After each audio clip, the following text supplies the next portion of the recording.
This afternoon, we're in the mood for some music, and to tell us about the growing music lesson business is Zach Adkins and Jill Galvin. So thank you both so much for joining us. Thanks for having us here. Absolutely. Yeah, thank you. So Zach, we understand that you won a national guitar competition, and that kind of led you into wanting to teach. Correct, yeah. That was in 2017, got first place, and started teaching in my house, and then we just grew it from there. Yeah, and where are you guys now?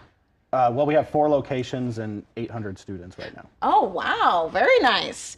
And then why should kids get involved in music so young? I think it's important because you develop a whole lot of skills when you're young, and it's a lot easier to learn when you're young too, as opposed to being an adult with a bunch of like responsibilities and stuff like that keep you from like being able to like capture all of the information. Right. But when you're young, you know, it helps develop a bunch of different skills like you know, you got your timing for music and stuff, and then you can start reading music earlier, and then there's just a whole lot of benefits to it. I think everybody should at least consider doing music lessons, even if they don't stick with it for a long time. Yeah, and even though, you know, when we talk about an adult with all of the things that we have to juggle in life, you can still take music Of course, classes yeah. and Yeah, lessons. it is a little harder, not because the brain doesn't accept it the same, but it's more just because you have more responsibilities, and it's like, it's easy to say, I don't want to practice tonight, I Right. want to go and do this, or I have other things to do, but either way, anybody can learn, for sure.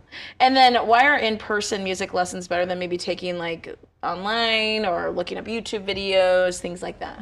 I think you get like that personal, like one-on-one, asking a question, answering questions right in the moment, instead of like having to search through a bunch of comments or having like no immediate feedback, you know what I mean? It's just, Right. it's a lot more personal. And Jill, are you a student? I actually am a teacher at their Gretna location. So you just look so young. Yes.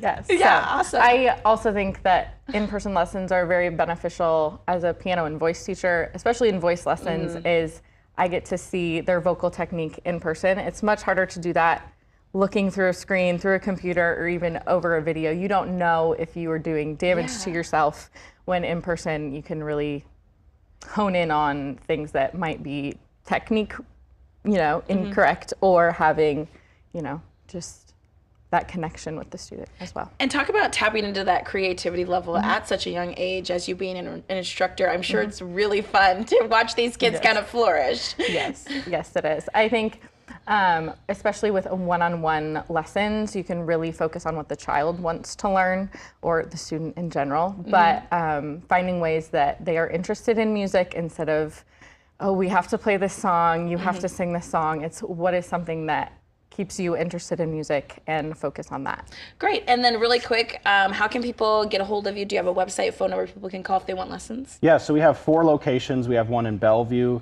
we have one in Omaha, Gretna, and Elkhorn. So they can just go and type in Elkhorn Music Lessons, Gretna Music Lessons, Bellevue Music Lessons, and then Adkins Music Lessons. That will be the Omaha location. So, and then they can fill out a form, and then we find them a right teacher. Okay, great. Awesome. Thank you both so much for joining us.